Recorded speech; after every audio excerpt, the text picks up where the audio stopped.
unti-unting mawala o matunaw ang mga yelo sa mundo.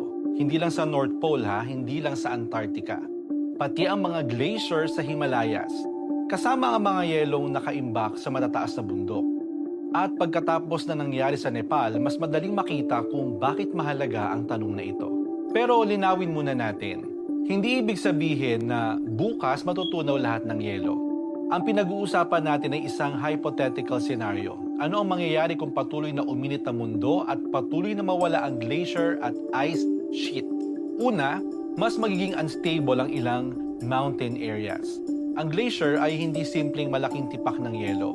Naikipag-ugnayan ito sa bato, lupa at tubig. Kapag nagbabago ang yelo at permafrost sa mataas na bundok, maaaring tumaas ang panganib ng landslides, avalanche at mga kaugnay nito. At nakita natin ang isang halimbawa sa Nepal. Isang glacier-related collapse ang nag-trigger ng napakalaking chain reaction. Ice at bato, river blockage, biglang release, disaster.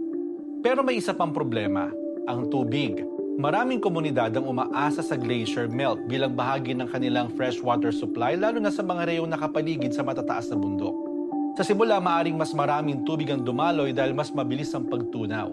Pero habang lumiliit ang glacier, liliit din ang permanentang supply na galing dito. Ibig sabihin, maaaring magkaroon ng problema sa pag-inom, agriculture, hydropower at ecosystem.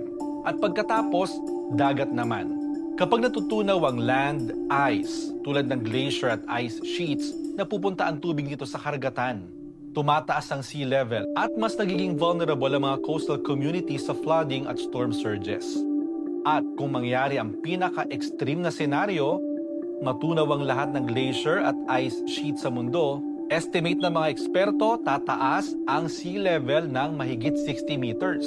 Hindi ito mangyayari overnight. Hindi rin ito prediction para sa susunod na ilang taon. Pero pinapakita nito kung gaano karaming tubig ang nakaimbak ngayon bilang yelo sa mundo. Kaya ang yelo, hindi lang po basta yelo.